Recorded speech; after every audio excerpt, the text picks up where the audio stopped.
The whole internet is buzzing about an unusual discovery on Google Maps in Antarctica. Southeast of Japan's Showa Station, someone noticed a giant door standing out in the icy landscape. Some call it Bigfoot's vacation home, or a shuttle from Star Trek. Others say it's a blown-off Boeing door that somehow ended up in the snow. Scientists have a way less exciting explanation. It looks like the so-called doorway is actually part of fast sea ice. It floats near the coast where the water is shallow and islands are scattered around. This spot could simply be an iceberg that got stuck and is slowly melting right where it is. You can see other icebergs nearby in the same area. Ice flowing around a solid underwater rock could have formed a natural pattern. The ice is pretty thin here, and because of the rocks underneath, the ice forms unique shapes. Geologists add that the mysterious find is just a rocky ridge sticking up because the ice level has dropped a bit. The top of it is the ridge, and the sides are two snow tails, long streaks of snow shaped by the wind. These snow tails show which direction the wind usually blows in this area. The previous mysterious Google Maps find in Antarctica was a pyramid that turned out to be a mountain. You can easily find it if you scroll all the way to the Ellsworth Mountains. It's the tallest mountain range in Antarctica, and it stretches for almost 250 miles.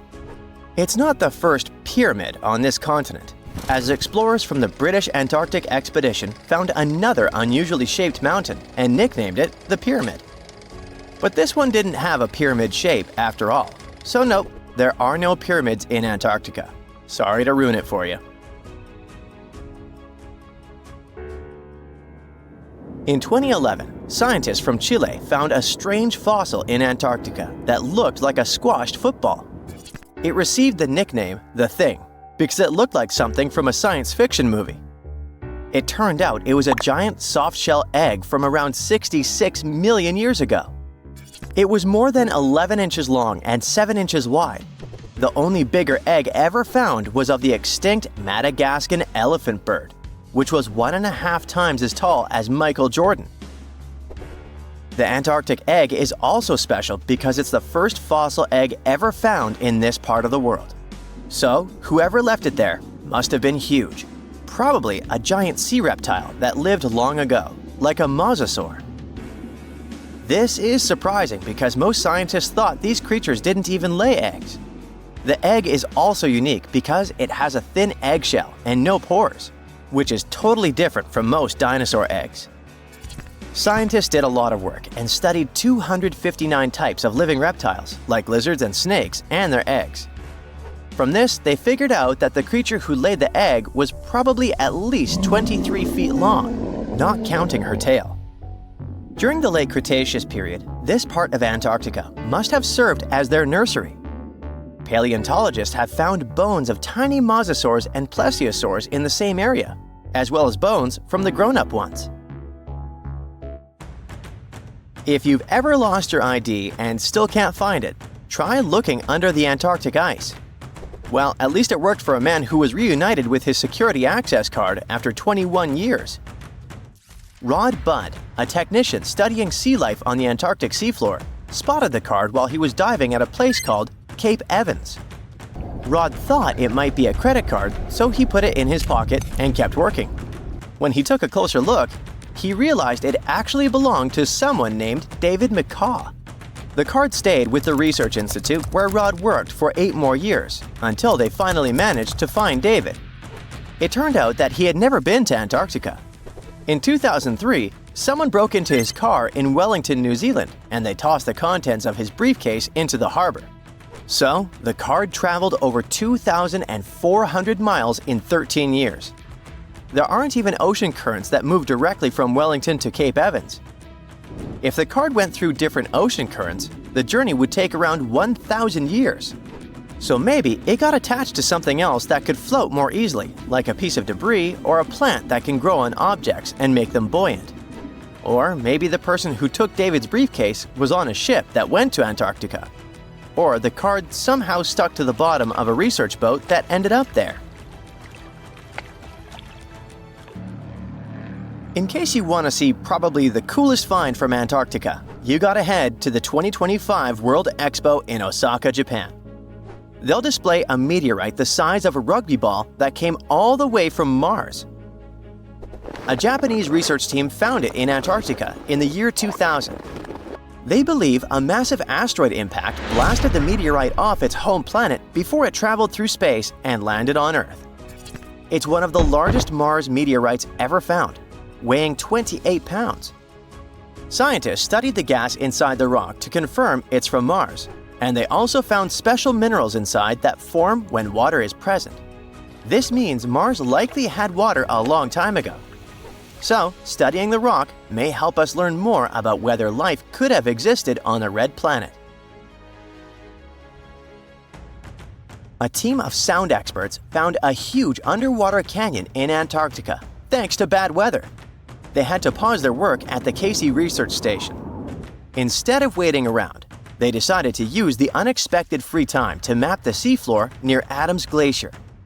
And that's how they found a canyon that is almost 7,000 feet deep, almost 30,000 feet wide, and stretches over 28 miles away from the glacier. The icebreaker they were on uses a special tool called a multi-beam echo sounder. It sends out sound waves in a fan shape under the ship, then listens for the echoes to create a detailed map of the ocean floor. During the mapping, they discovered just part of the canyon before they had to return to the research station. But when bad weather returned, the ship went back and mapped even more of it. They were working among waves up to 13 feet high and winds up to 50 knots, but they still managed to get about 15 hours of data to complete their map. On their way back to Australia, they stopped one last time to fill in any missing spots on the map. This advanced mapping technology is helping scientists learn more about the history of glaciers and ocean interactions in Antarctica. A scientist was browsing through satellite images for brown trails of penguin droppings and found 4 new colonies of emperor penguins in Antarctica. This means there are now 66 breeding colonies for this vulnerable species. These new colonies likely have been around for years, though they're mostly small, with fewer than 1,000 pairs of breeding penguins each. Some of these colonies are close to other penguin areas, like the one that's not far from an old research station that never reported penguins nearby. One of the new colonies was found close to a place called the Lazarev Ice Shelf, where there used to be a larger penguin colony. They thought this colony went extinct in 2019, but it seems the penguins have just moved a bit because of changing sea ice conditions. If we add the newly found penguins to the total population of this breed, it doesn't change the picture a lot. But it can help scientists see how emperor penguins adapt to the changing conditions. Antarctica wasn't always a frozen wasteland. A long time ago, it was full of life, and 56 million years ago, something terrifying stalked its jungles. A giant, flesh-eating bird. It was around 6 feet tall and weighed as much as a lion. For millions of years, nothing could challenge it. So why did it disappear? And could there be even bigger predators still hidden beneath the ice? Paleontologists found 2 massive claw bones in Antarctica, sharp, curved, and powerful, belonging to this bird. They were dug up from the Epresian-aged rocks of Seymour Island, which means they're around 40 to 50 million years old. Their shape left no doubt. These were the so-called terror birds. Their scientific name is Forus rauceti, some of the most fearsome predators to ever walk the earth. They were flightless and didn't even need wings. Instead, they could sprint at breakneck speeds, like ostriches from a nightmare. For millions of years, these birds ruled South America. But now, for the first time, their presence has been confirmed in Antarctica. No surprise here. Back then, South America and Antarctica were still connected, allowing animals to easily commute between continents. So these birds probably migrated south to adapt to life on Antarctica's prehistoric landmass. It didn't just survive here, it thrived. But at some point, this nightmare of an animal vanished. Why? Most likely because of the temperature changes. Antarctica was cooling, slowly turning into the frozen wasteland we know today. Its prey may have declined, leaving the predator without enough food. Eventually, it disappeared, leaving no descendants behind. Researchers hope that they'll find a complete skeleton eventually. They're also wondering where there might be even bigger species waiting to be discovered. Perhaps these birds evolved into a completely new Antarctic lineage. But for now, all we have are two giant creepy claws. People often think that there are almost no animals or plants in Antarctica. But that's not true at all. Penguins waddle around, and forget the cute tiny ones. Antarctica used to have 6-foot-tall monsters. The emperor penguins are the largest penguin species alive today. They can dive over 1,800 feet deep and hold their breath for over 20 minutes. There were giant ancient penguins around 38 million years ago. They were the size of humans. Fossils show they had long, sharp beaks, making them terrifying hunters of fish and squid. The fish there are also absolutely fascinating. Forget giant squids. Colossal squids are nightmares even bigger. Some reach over 40 feet long with massive, super sharp beaks and eyes the size of dinner plates. Finally, orcas, the apex predators of the Antarctic Ocean. They hunt in packs, working together like a wolf pack of the sea to take down seals, fish, and even massive whales. There are even tiny plants like moss and algae. Antarctic hairgrass and pearlwort. They somehow survive against all odds. There are many other myths going on about Antarctica. For example, some people think that when icebergs break off from glaciers, they immediately start drifting straight into the open ocean until they melt. But the reality is way more chaotic. First, when an iceberg breaks off from a glacier or ice shelf, it has to deal with underwater obstacles. It can stay stuck on the seafloor for decades without moving. Then they get caught in powerful whirlpools and spin in place for months. One iceberg, a 23A, spent nearly 40 years frozen in place before finally breaking free, only to get caught in a swirling ocean vortex for another 8 months. After that, their paths are influenced by ocean currents, tides, winds, and even underwater topography. They don't just float freely, their movements are full of literal, unexpected twists. And speaking of glaciers, another strange rumor is that some humans can't travel more than 311 miles inland in Antarctica because of an impassable ice wall, freezing jet fuel, deadly winds, and no oxygen. But this is completely false. Antarctica has been explored by planes, vehicles, and even scientists on foot. There's an entire research station sitting at the South Pole. People live there all year long. The ice wall is real, a massive ice cliff rising above the ocean.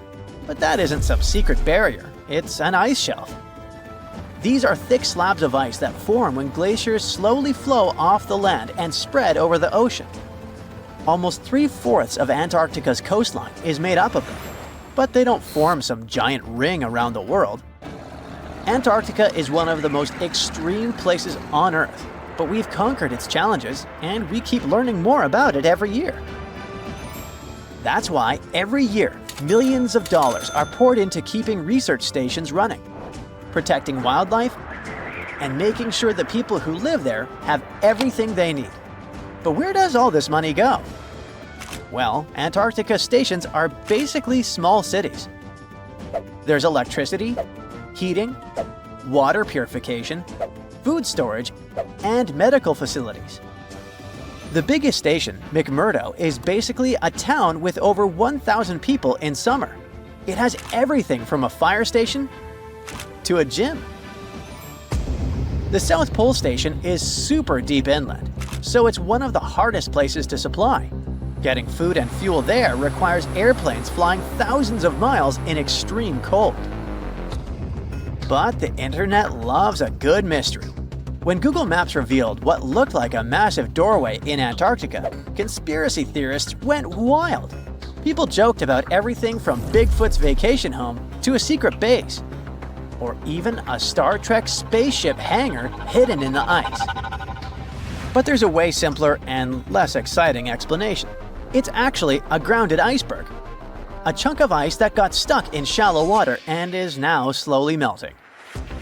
As ice moves across the landscape, it flows around bumps and obstacles, creating odd shapes. The process of melting, breaking apart, and refreezing can carve ice into unexpected forms. Antarctica also has incredibly strong downward-blowing winds that sculpt ice into dramatic formations over time. No secret doorway, unfortunately. And speaking of doors, for years, Ushuaia, Argentina, has been called the gateway to Antarctica, the last stop before the icy continent, the place where expeditions begin. But there's another option. Punta Arenas, Chile. Let's compare them. Ushuaia is closer to Antarctica. It's the top departure point for tourists going on cruises. But no regular flights to Antarctica. No major scientific bases operating from here. It's basically controlled by the military, which refuses to allow private flights, only commercially operated ships. Yes, Punta Arenas is further from Antarctica, but 22 countries and global organizations use it as their main base. There are regular flights to Antarctica happening there every year. Private airlines can actually operate here, making it the real air connection to Antarctica. Ushuaia may have the best location physically, but Punta Arenas actually runs the show. Argentina made a huge error in picking its Antarctic airbase. Instead of setting up a simple, accessible base at sea level, they built Marambio Base, very high on rough terrain, completely impossible to reach by land. Everything has to be flown in by helicopter, making operations slow, expensive, and frustrating. For 50 years, Argentina stubbornly stuck to this bad decision, while Chile set up efficient, well-planned bases that the world now uses. If things don't change, Ushuaia will be nothing more than a tourist stop. But what's terrifying is that Antarctica seems to be returning to its past. It's supposed to be the coldest place on Earth, but something shocking happened just recently. For the first time in recorded history, temperatures in Antarctica broke 68 degrees Fahrenheit. This continent is buried under miles of ice. Usually, temperatures there can drop to minus 112 degrees. But in the winter of 2020, scientists recorded an insane 69 degrees on Seymour Island, hotter than many places in Europe at that time. Scientists believe there are several reasons for that. First, there are changes in the way heat moves around the planet's waters. Second, melting permafrost due to the planet warming. It looks like the climate is changing faster than expected. In 2021, while drilling about 11 feet beneath the surface of permafrost in northeastern Siberia, researchers uncovered a 24,000-year-old frozen life form. And then, they brought it to life. Before cloning it, or better said, it cloned itself. This might sound like the beginning of a sinister horror story, but don't worry, it's actually quite the opposite. What scientists unearthed was a microscopic frozen organism that could fundamentally reshape what we think about evolution and survival. The uncovered tiny creatures are called bedelloid rotifers, microscopic animals with little wheel-like mouths that they use both for moving and feeding. They were first discovered in 1696 and are fairly common in freshwater environments around the world, with a few saltwater species. They might seem unremarkable, but scientists have been studying them since early microscopes made it possible to actually see them. Because even though there are only a few dozen microns wide, they're surprisingly complex, with brains, guts, muscles, and reproductive systems. Could it be that within that complexity lies the secret to ultimate resilience, maybe even for us humans? Let's break it down. These creatures are extremophiles. That means they can survive being completely drained of water at any point in their life cycle, then lie dormant until rehydrated. But that's not all. They can also persevere through some of the harshest conditions on Earth, or in outer space, or even being stuck in the Siberian permafrost wasteland for tens of thousands of years. This is possible because they can enter cryptobiosis, a condition where organisms pause their metabolism and become nearly inactive. It may sound sciencey, but actually, some of the everyday products we eat are stored in a fridge thanks to this phenomenon. Take yeast, for example. Live yeast cells are surrounded by a protective layer made of dead cells and some nutrients. You can keep yeast at room temperature, but if cryptobiosis comes into play, in the form of your fridge or freezer, it stores much better and longer. During cryptobiosis, rotifers accumulate protective compounds like chaperone proteins, which help them repair and recover once favorable conditions return. Chaperone proteins are like tiny bodyguards. Their job is to keep other proteins in the cell from falling apart under pressure. When the body is stressed, whether from heat, cold, toxins, dehydration, or just the natural aging process, the proteins inside our cells can start to misfold.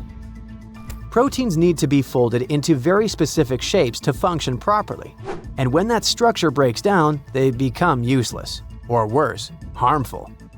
Misfolded proteins can pile up and interfere with normal cell function. In some cases, they clump together in ways that poison the cell. This kind of damage is even linked to serious health conditions. So, if rotifers have developed powerful proteins that prevent cellular chaos even under extreme conditions, could we use them to protect human cells from diseases and aging? By analyzing the age of the ice they were found in, scientists figured out that these frozen rotifers were at least 24,000 years old. That's a huge leap from earlier studies, which showed they could survive frozen for only about 10 years. Now that's what you call record-breaking.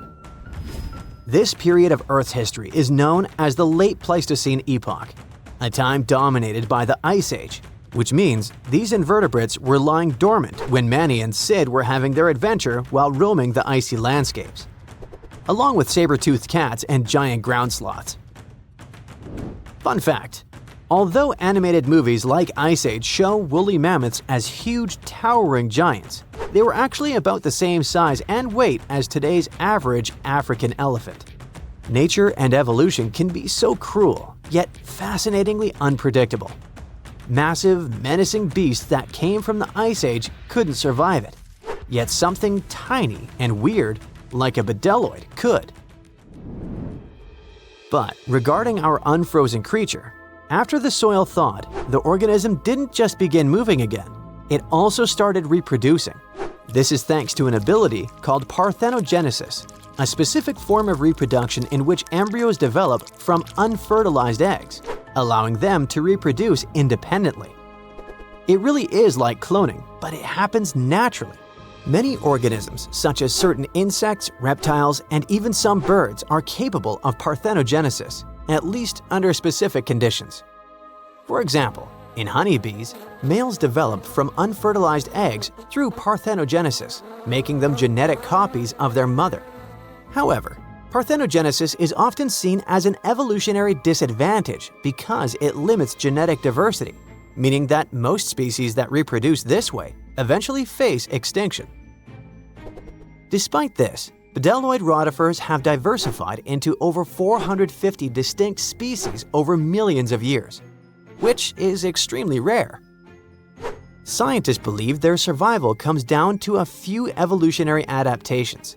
They can pause their metabolism through cryptobiosis, repair their DNA with specialized proteins, and even borrow useful genes from other organisms using a process called horizontal gene transfer.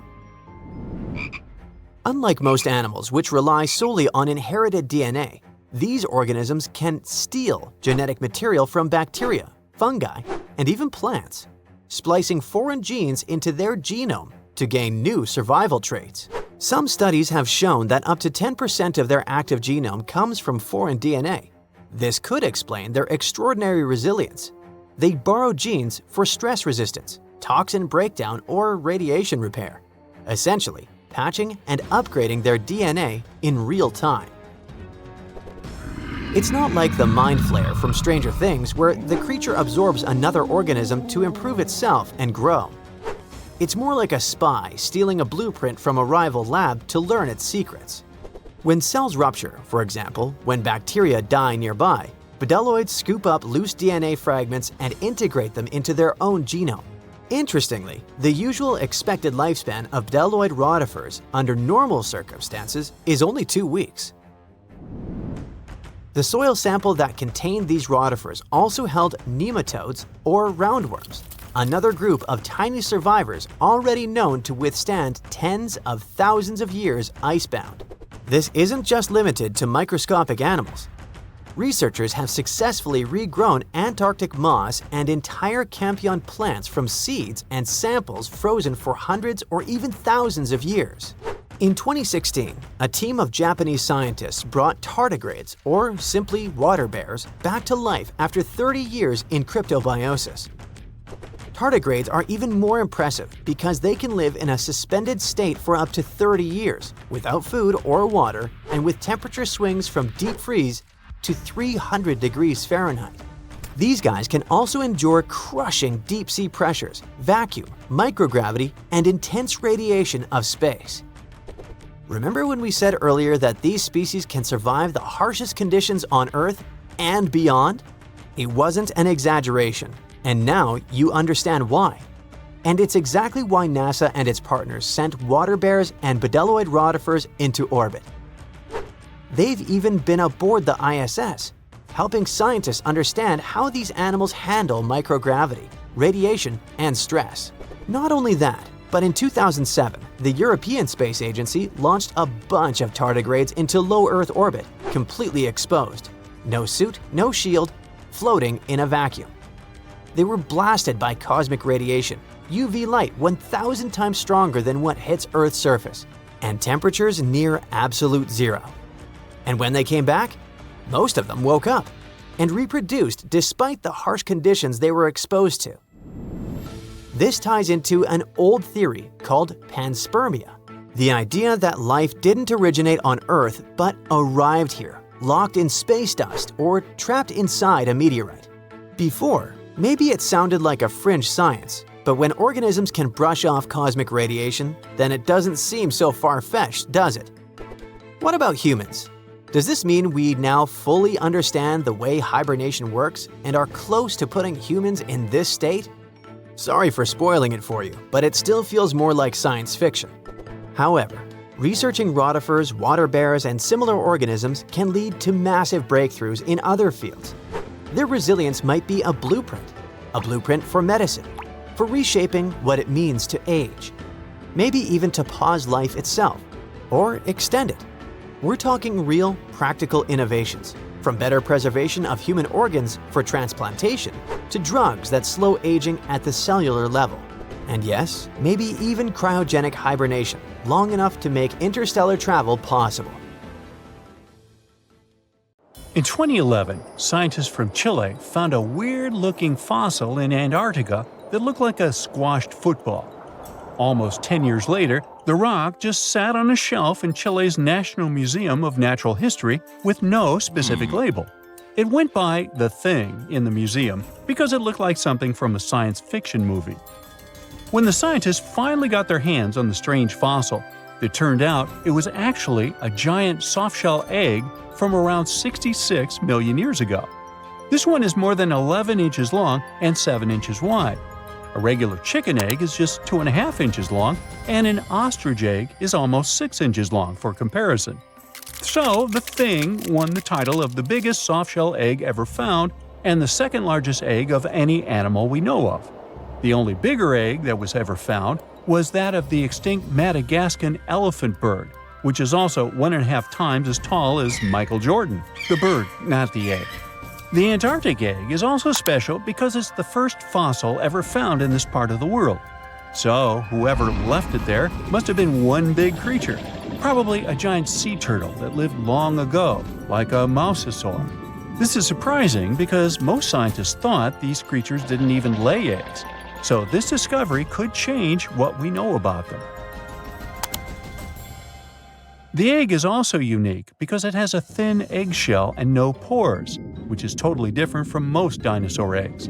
It actually looks more like the eggs of lizards and snakes, but it came from a giant creature related to these animals. No known dinosaurs or flying reptiles from that time and place were big enough to lay such a huge egg, so it must have been a mosasaur after all. But we can't be 100% sure. Scientists did a lot of work and studied 259 types of living reptiles, like lizards and snakes, and their eggs. From this, they figured out that the mommy who laid the egg was probably at least 23 feet long, not counting her tail. During the late Cretaceous period, this part of Antarctica might have been like a nursery. Paleontologists have found bones of tiny mosasaurs and plesiosaurs in the same area, along with bones from the grown-up ones. Archaeologists in Norway made another cool but literally discovery and found dozens of arrows that had been hidden in ice for 6,000 years. They were melting out of a large ice patch in the high mountains, covering an area of about 45 football fields. In 2014 and 2016, when the summers were extra warm, scientists went to an ice patch called Langfoni to look around. They also found lots of reindeer bones and antlers there. Some of the arrows were whole and some in pieces, along with 5 arrowheads around the melting ice patch. This is more arrows than have been found at any other frozen site in the world. Some of the 68 found arrows date back to the Neolithic period, and the newest ones are from the 14th century of the Common Era. Ice is like the perfect time machine that can preserve whatever ends up there in an almost perfect condition. Langfoni became famous as one of the first ice patch sites after a local hiker found a 3,300-year-old leather shoe right next to its edge. Scientists are studying places like this to understand how people use these sites and how the ice patches from Norway to North America changed over time. Now, once upon a time, around 32,000 years ago, to be exact, a squirrel buried some seeds near a river in Siberia. Am I the only one getting the Ice Age vibes? Anyway, these seeds belong to a plant with cute white flowers. Thousands of years later, a group of scientists found these seeds buried deep in the frozen ground, about as far down as a 12-story building is tall. The seeds were surrounded by ice and bones of animals, like mammoths, bison, and woolly rhinoceroses. The mature seeds had been damaged, maybe by some squirrel, but some of the younger seeds still had good plant parts inside them. The scientists carefully took those out and put them in small containers to help them grow. And here comes the coolest part. They were able to grow the plants. Their flowers were shaped a little differently from the flowers of the same plant that grows today. After a year, the Ice Age plant even made new seeds. Based on this, the scientists suggested that permafrost could be a depository for an ancient gene pool, and we could find extinct species there and bring them back to life. Scientists on an icebreaker in Antarctica were looking for whales, but found something way more unusual. The camera behind the ship, which is as heavy as a car, detected 16 million icefish nests on the floor of the Weddell Sea. The nests were located about every 10 inches in all directions and covered an area of 93 square miles, which is slightly bigger than the whole of Washington, D.C. The colony even had a distinct border, which was a line in the sand. The scientists were in the area because they were studying a special spot in the ocean where the water was a little warmer than the water around it. In this warmer water, they found tiny animals called zooplankton near the top. When the young icefish hatch, they swim up to this area to eat the zooplankton before going back down to the seafloor to grow up and have their own offspring. Since there was so much food, it made sense to see icefish in this warm water. But they didn't expect to find such a huge number of icefish nests, much more than anyone had ever seen before. New Zealand's Antarctic Heritage Fund found some old photonegatives in a hut in Antarctica. They turned out to be unique images from the Ross Sea Party. It was a famous failed expedition led by Ernest Shackleton. He wanted to become the first person to cross Antarctica by land, from the Weddell Sea to the Ross Sea, passing through the South Pole. But things went wrong when their ship, the Aurora, was blown out to sea. They had to use the hut from another explorer, Captain Robert Falcon Scott. His goal was to be the first person to reach the North Pole, but sadly, he didn't succeed either. The negatives were made of cellulose nitrate and were found stuck together in the small box. The Trust took the negatives back to New Zealand, where they carefully separated them and discovered 22 hidden images. Many of the photos were damaged, but the Trust could still recognize some familiar places around McMurdo Sound, a well-known area in Antarctica. No one knows for sure who took the pictures. In December 2021, some scientists noticed a strange mark on the Larsen ice shelf, a giant sheet of ice off the eastern coast of Antarctica. They thought it might be a river flowing under the ice, so they drilled down over 1,600 feet to check it out. They expected to find water, but they didn't expect to see that the water was full of fast-moving creatures called amphipods. The scientists also found that the water in the underground river had unusual layers of currents moving in different directions, which they still don't fully understand. Another surprising thing happened during their research. On December 20th of the same year, a volcano erupted far away in Tonga, and the pressure waves from the eruption were detected all the way down in the ice river in Antarctica. It shows how everything on our planet is connected, even in the most distant places.